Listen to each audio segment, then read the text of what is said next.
Seriously. Oh yeah. You're actually going to act like this game means something. A game in which you're playing a Stanley Cup favorite, while you yourself probably won't even make the playoffs.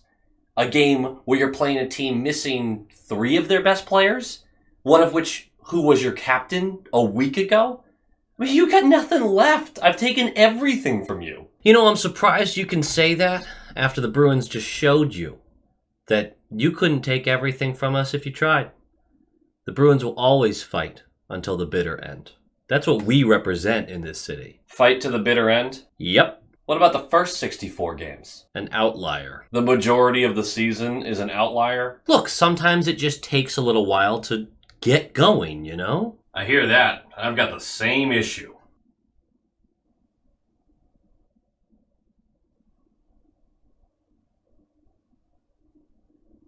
You guys were talking about hockey, weren't you? Yeah. Yeah, same. Takes a little while. 14 years and counting. Yeah. Could be worse. Could be worse. Low quality fans of a high quality Bruins team. That is a dub. It's 2 dubs in a row. I missed the debut of all of these fun players. I feel really bad about that. I still haven't watched that game, that Lightning game. Things happened. Not going to get into it. I deeply apologize for not doing a recap of that game. Yeah. The trade deadline was a lot. And the Lightning game, I haven't watched it, but I watched some highlights and everything. And from what I can tell, we looked faster. But even with the 4 goals to none, we scored like a real, you know... I'm just saying that it wasn't like a dominant win or anything. Neither was this. It was like, all right, good. We got to win against a good team. Okay, that happens sometimes. This game, I don't care about the standings or the draft position or anything like that. I'm sure I'll care later, but I don't care right now. I needed this. Oh, I needed this. I don't care how many players they were missing. I don't care about any of it. I needed a little win. Just a little win. And this was the best way that could have happened. This was. Because through 2 periods... Well, that's the whole time. Like, we got some speed, but there was still... Oh, there's a chance. It's just like, I don't know.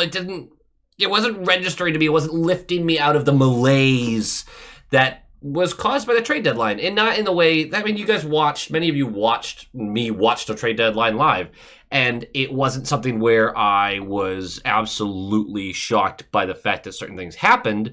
I was shocked by how they happened and where they went and things like that. And I was pretty aghast at some of it. But it also, once you digested it, it was also just sad. It was sad. I'm a big Carlo guy. He's gone. I feel bad that it didn't work here for Frederick, although that made all the sense in the world to move on from that. And then, of course, Marchand and ended up in Florida. And it's easier knowing that he wanted to go there. He wanted to compete for a cup. Like, I respect that.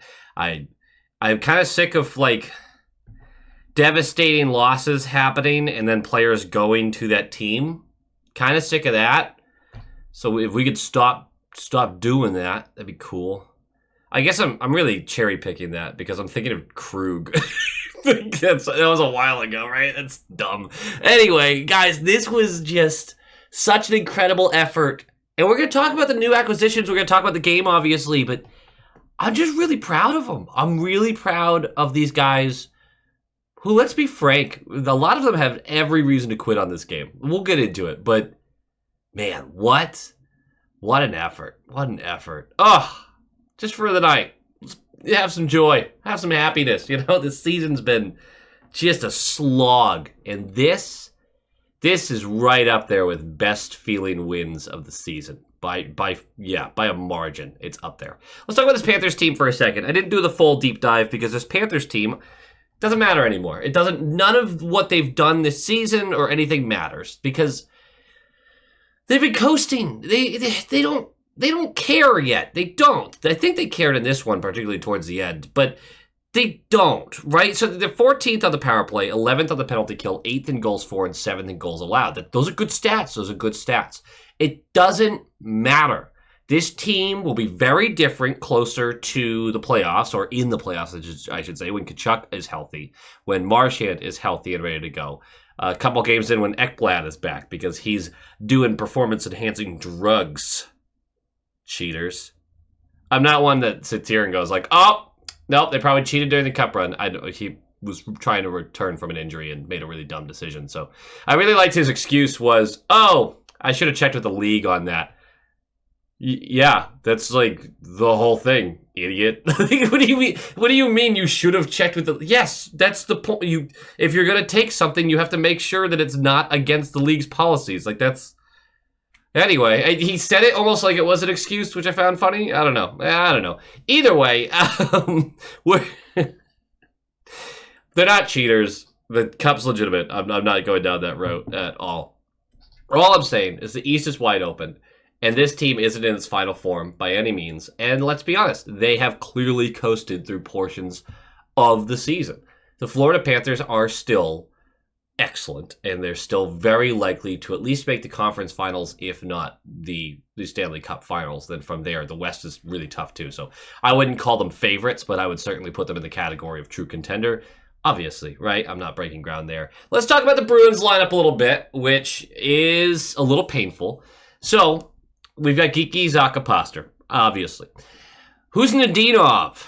Learn how to say the name, guys. It's real fun to say once you figure it out. Lindholm, Lauko. I'm going to mess up that name so many times, if I didn't already mess it up. Kepke, Middlestat, Lettieri, Beecher, Brown, Kostelic, Zadorov, Jokiharju, Lohrei, Peak, Wotherspoon, Mitchell, and then Swayman in net. Some of you might think that Swayman doesn't need to be playing as much as he is, especially later into the season. They are trying to get him into a better place when it comes to higher workload, so I don't expect that to really stop unless they are truly trying to, drag the record down, which I guess, depending on which camp you're in, you believe starting him more would drag the record down. I don't know. I thought he was pretty damn good tonight outside of that first goal, which there's some debate on. I don't know. We'll see. But the lineup itself, obviously McAvoy and Hampus are still out. The lineup itself, Middlestat would replace Lindholm about midway through the game on the second. There would be some shuffling a little bit. But for the most part, they're just trying to figure out what works, because Kuznetsov, Lauko, Middlestat, Lettieri just came back up. Jokiharju's new. Brown just came back up. Like, there's a lot of guys. Now, obviously, most of these guys played in the Tampa game as well. But there's a lot of guys that are still trying to get, working back with this team. This is a really, really fresh look, obviously. We traded out 5 roster players or whatever it was.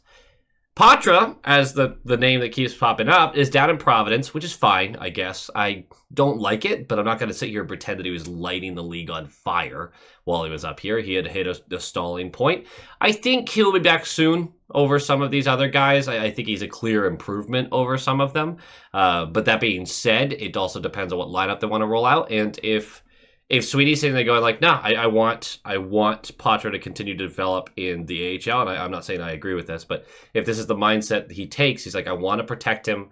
He's still growing a little bit. He's still beefing up a little bit. I'd rather him play down there. I don't think that protects anyone physically playing in the AHL, but that's a different point. I just hear it all the time from other people. So I get the thought process of being like, nah, leave him down there. It's fine. He can play in the playoffs in Providence this year, whatever. If they're trying to actually make a push here, Patra should probably be in the NHL. I think he's an improvement over a couple of these guys. Whole different conversation, though. Let's talk about this game. In the very minimal notes I have through the first 2 periods, they were scoring chances and such, but there wasn't very many interesting, intriguing plays like there were in the third. But let's talk. Like, comment, subscribe. Nailed it. High quality inspectors. Thank you so much. You guys have shown a tremendous amount of support in the live stream, everything. Really appreciate all of you. Okay, we were talking about the game. Puck drops. 4:27 in. My initial note is, what a freaking shot. And this is the team I expected of, like, we're just going to get bulldozed, right? There's no way, the Tampa game was fun, but there's no way you looked at the lineup and you looked at this game and you were like, even though they're missing Ekblad and Kachuk, and you were still sitting there going, like, we're probably going to get bulldozed. this is what the roster on paper is going up against. It's not likely we win, right? 4:27 in, what a freaking shot, is how I initially saw this. The Panthers win a face-off in our zone in the left circle directly back to Kulikov, who winds up and hammers this. Just a total, absolute missile glove side and beats Swayman. It's 1-0. The replay, I even tweeted this and people got mad at me, but the replay made me think, maybe he should have had that one. And I think he should have had that one. And Razor gave a good excuse of like it going through the legs of the player and everything. He didn't catch up to the angle of the shot, so it slows you down. It was a missile. It was absolutely a missile. But much like a tennis player, the goalie does rely on watching the angle of the shot. It gives them an advantage on getting to the spot earlier. You can tell where they're shooting by how they're shooting. Makes all the sense in the world. If he could not see that and it had that kind of speed, sure. That being said, $8 million goaltender, probably should have had it. I thought it was top corner on the first shot, like the watching it live. I thought it went absolute top corner missile. And I was like, okay, not many are stopping that one. Nah, it was right there. It was right there. About 5 minutes left of the period. Kuznetsov springs Pasta with a long, beautiful pass from our zone. And it ends up with a breakaway, but the defenseman is able to catch up from behind and do enough to prevent the shot. Pasta would have a few breakaways in this one, and it felt like he could never really shake away from the defenseman. They always caught up. They've got good movers back there. Going into the second period. 3:46 in. Forsling's going to go for holding. We're going to the power play. Couple big saves by Bob. Keeps us down by 1. It was actually a semi-decent power play. The power play has looked a bit improved here. Directly after the power play expires, Kulikov clears the puck over the boards. We're going right back to the power play. We don't get anything out of it. Then we're going to go to the penalty kill. 7:58 left. Pasta for hooking. We kill that. Directly after the kill, Lundell has a huge chance with Swayman trying to get back to his post after a weird bounce, but Lundell just goes posting out. And it stays a 1-goal game. But let's talk about the third period. And before we can really talk about the third period, I need everyone to understand who wasn't able to watch the game. That crowd, the support behind the Bruins. I mean, again, you got to remember that this is, in most people's heads, a lost season. We sold at the deadline. We're multiple points out of the wild card spot. Those teams have multiple games in hand. Like, it's just a bad scenario. The likelihood of making the playoffs is low. It's over. They still show up. They still show up, and they still, I mean, that is one of the best crowds I've heard all year. And I think it matches the fact that this is one of the most energetic and ferocious performances we've seen, at least through the third, and although I thought they had it a lot in the first and second as well, but the crowd fueled this. And that was just a nice change of pace for the Bruins this year. Not so much the crowd, but just the team giving them something to fuel here. It doesn't start out great either, right? You're down 1-0, you go into the third period, it's 3 minutes in, and Brown is going to go for kneeing. We're going to go to penalty kill. And during that penalty kill, with 53 seconds left, whistle blows, Zadorov laid a hit, there's a scrum after the hit, and somehow, Zadorov's the only one to go. There's a lot of activity, a lot of roughing, but Zadorov's going to get roughing. We're going to go 5v3 for 53 seconds. Brick said it best. It's a bit of a gift. It's a bit of a gift, but it is what it is. After we do get a solid clear during the 5-on-3, they come right back into our zone. A net front panic after a rebound gets pumped out to the slot where Seth Jones collects. He's going to fake the shot, whip it down to Samoskevich, and he's going to bury this on Swayman blocker side, which is basically a wide open net. He's at the bottom of the left circle, and it's 2-0 on a power play goal. It's particularly funny because Zadorov's been just annihilating this player over and over and over again this game. He's laid like 4 big hits on Samoskevich so far. Samoskevich gets that laugh. He won't get the last laugh, though. It's 2-0. You're getting midway-ish through the game here.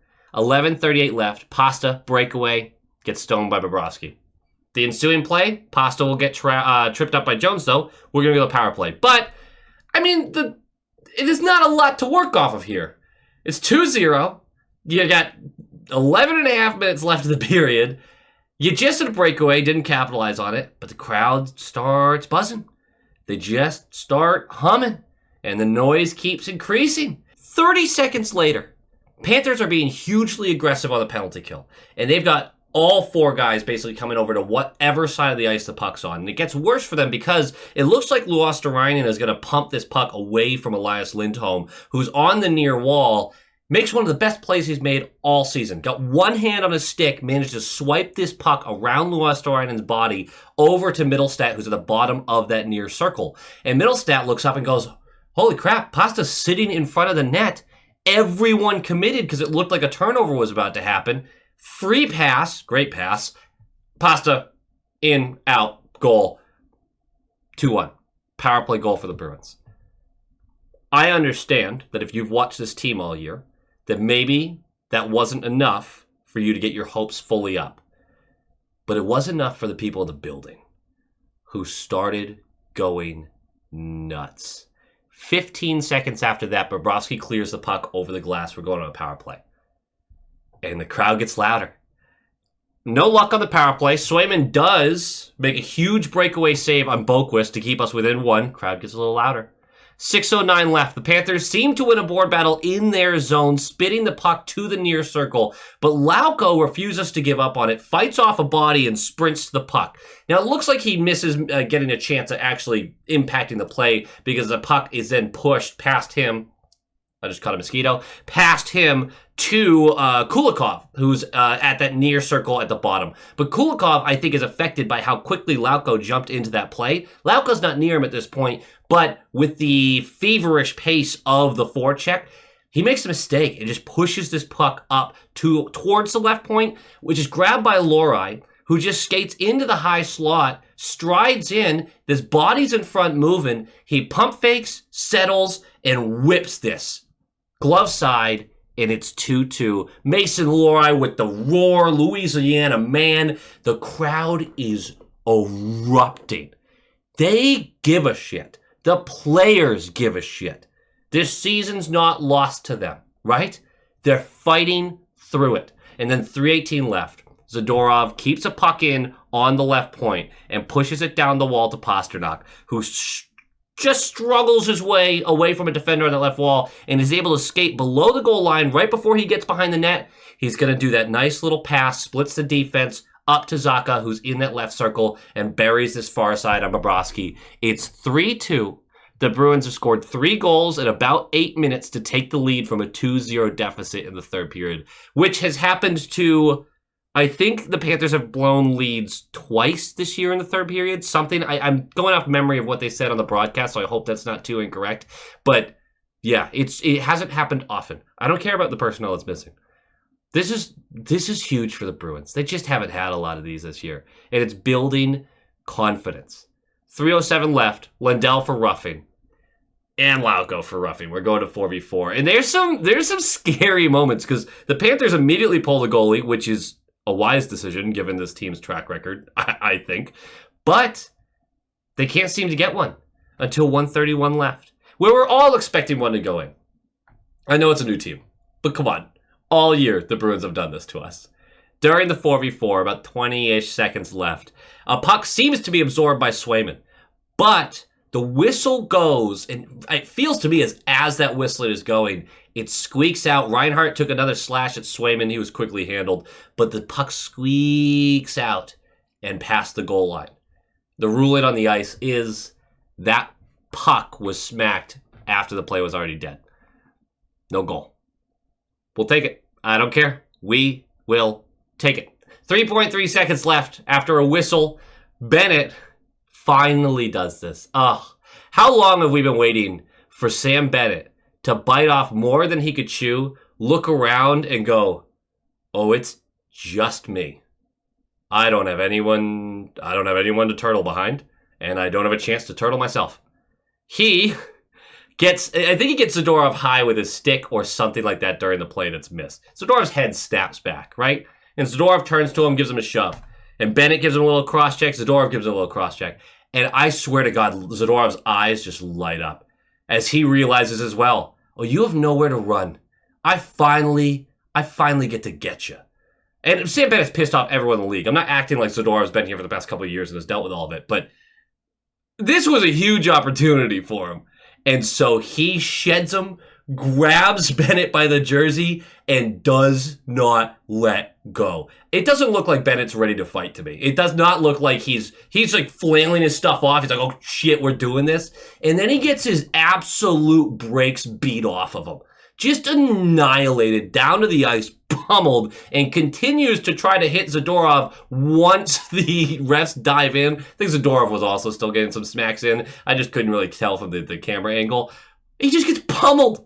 I have not watched Sam Bennett get pummeled in so long. He always runs away or turtles, or he's going after a guy who is not in any way, shape, or form a fighter. And Zadorov's eyes like Christmas morning, like, you fucked up. Oh, that was the best part of the game. And the crowd, I mean, if you want to talk about a $30 million defender who might not have earned that contract, you couldn't tell this crowd that. Every second of that pummeling, they're screaming. What a beautiful moment for the Boston Bruins. And that will be the last real moment of the game. 3-2 final. Just incredible. Just incredible. What a game! Let's talk about some game notes real quick. First of all, thoughts on Lauko, Huznadinov, Middlestat, and Yoki Haru. Basically the new acquisitions that are immediately in the lineup. I'm not missing anyone there, am I? Hold on. I mean, no, those are the new guys, right? So, sorry, my brain's not so good. Lauko is bringing everything he's got and then some. We've seen it before, but it's a welcome change for our bottom six, who could get spicy, but couldn't combine that kind of true element of whirlwind bullshit with effective hockey play. And it feels like Lauko is bringing that right now. I mean, we knew that he would be a welcomed addition to the bottom six. We got used to his play before. Hope he can stay healthy because he's a great guy to watch play. He really is. Glad to have him back. Huznadinov goes stretches without being noticeable, but God, there's something there. The dude's fast. He's clever. When he gets an opportunity, he typically makes the best of it. I like him. We'll see. Middlestat is... We're 2 games in. Oh, I should have said, like, I understand we're 2 games in. Like, these sweeping statements and everything, like, all right. I understand that I don't know everything about how this is going to go based off the last 2 games. But Middlestat is not a player I was particularly pumped about. I do love the acquisition of him by, like, a running the front office point, because it's a 26-year-old center who belongs on NHL ice. His contract isn't terrible by any means. I mean, he wouldn't be my choice for a 2C on a very good team or anything like that, right? He's a clear upgrade over Elias right now. I mean, an obvious one. Zacha, Middlestat, Elias Lindholm. And that's very, very clear to me right now. He's been effective. He's got points. He's looks good with the puck on his stick. He's possessing the puck well. He's playing defense well. I like him. I like him so far. Hopefully that can continue to grow. If he's a guy who really hits his stride in Boston, that would be very, very big for us. Still missing that 1C, but if we could have a couple 2Cs, like if Patra develops in that direction, if Minton develops in that direction, I like it better than not having anything, right? So I'll take it. Yoki Haru, fine. He's solid enough. Like, I'm not a Yoki Haru guy. I thought he was like 32 in my brain because I swear I've watched this guy play for 12 years. Turns out I've only watched him play for like 7, but which is still kind of crazy. He's solid. He's a third pairing defenseman in my mind. I know they're not going to overpay him. I know that they're not going to overpay him because you're already spending so much money on your defense. You couldn't possibly take this guy and be like, hey, here's a $4 million contract for 3 years. Like, that would be kind of silly. But if they keep him around as like the depth guy or solid depth guy, great. I mean, I wouldn't be upset if he somehow moved Peak out of the lineup. I don't think Peak's been bad, but I do believe he'd be an upgrade over that. But then again, Peak's also making like $3 million. You don't want to just waste money like that. So we'll see what happens there, but he's solid. He's solid. Stormwind23 on Twitter called them the Island of Misfit Toys. And I like it. I'm going to steal it. I wanted to give credit for that. To piggyback off of that, my good friend Scarlett Soul on Blue Sky, made an excellent point. The Island of Misfit Toys works for them as a moniker because it takes some pressure off. It really is. That's the idea of all this. You sold at the deadline. The pressure's off. The expectation is not the playoffs. We sold. That's clear. No one's sitting there being like, oh, they tried to improve their team immediately with the deadline by getting rid of 5 of their roster players. No, we were sellers. The pressure comes off. The island of misfit toys, some of them being guys that were moved off of their teams because they weren't being effective or weren't wanted or whatever it is, or some of them just moved in like, hey, we want this other player more. It works. I like it. It would benefit them if they really leaned into the low pressure, because it might help them prevent the stupid stuff. Goals allowed late in the period where they just get all like late in the game or late in the period, allowing goals directly after scoring. Like these things that had become habits and traits of the team.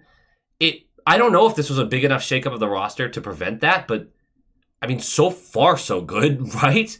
Is there just a fresh air in the building? Is that what's happening? I don't know, but taking that pressure off potentially has that kind of effect. But she made an even better point, which is a positive effect on players like Lindholm and Zadorov is very high potential here. Decently high potential, I'll say. They have these big contracts. They have these expectations from the front office. This season, sellers, blah, blah, blah. Island of Misfit Toys.